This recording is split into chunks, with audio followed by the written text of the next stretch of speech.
मैं आज आभार व्यक्त करता हूं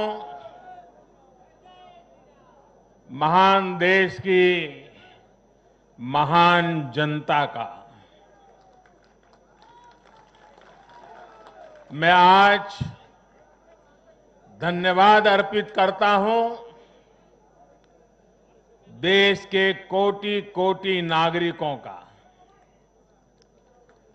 धन्यवाद इसलिए नहीं कि उन्होंने चुनावों में भारतीय जनता पार्टी को इतनी बड़ी सफलता दी है, इसके लिए तो वो हकदार है ही।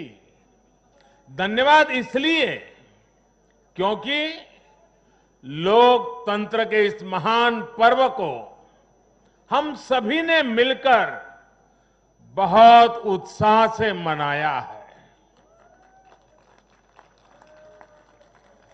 चुनाव भले ही कुछ सीटों पर हुआ हो,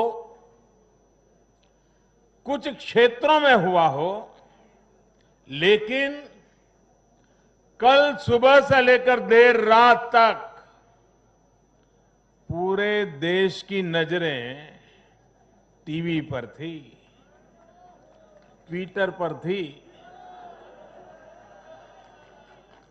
चुनाव आयोग की वेबसाइट पर थी।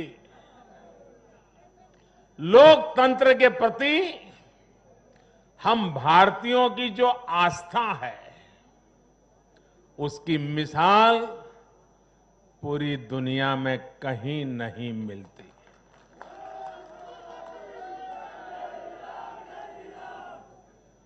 चुनाव नतीजों में हार जीत अपनी जगह है, लेकिन चुनाव की ये प्रक्रिया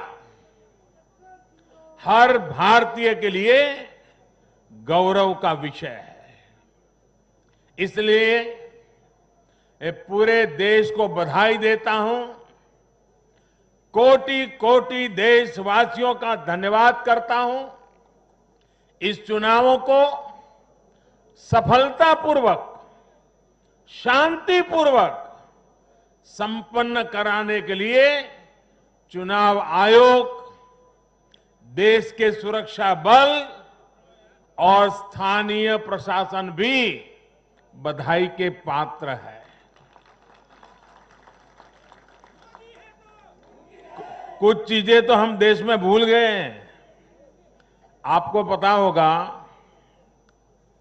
पहले जब चुनाव होते तो दूसरे दिन क्या खबर आती थी, हेडलाइन, इतने बूथ लूट लिए गए, इतने बूथ में रीपोलिंग होगा। आज हेडलाइन होती है, पहले से इतना परसेंटेज पोलिंग बढ़ा, पुरुषों से महिलाओं का पोलिंग बढ़ा, पोलिंग बूथ से व्यवस्थाओं से लोग, यानी पुरानी चीजें। बिहार में चुनाव मतलब इतने लोग मारे गए, इतने बूथ, यही खबरें रहती थी। एक भी पोलिंग बूथ में रीपोलिंग न होना, शांतिपूर्ण मतदान होना, और कोरोना के कारण मतदान कम होगा, ये सारी आशंकाओं को जहां जहां चुनाव हुआ लोगों ने निरस्त कर दिया। यही तो देश की ताकत है।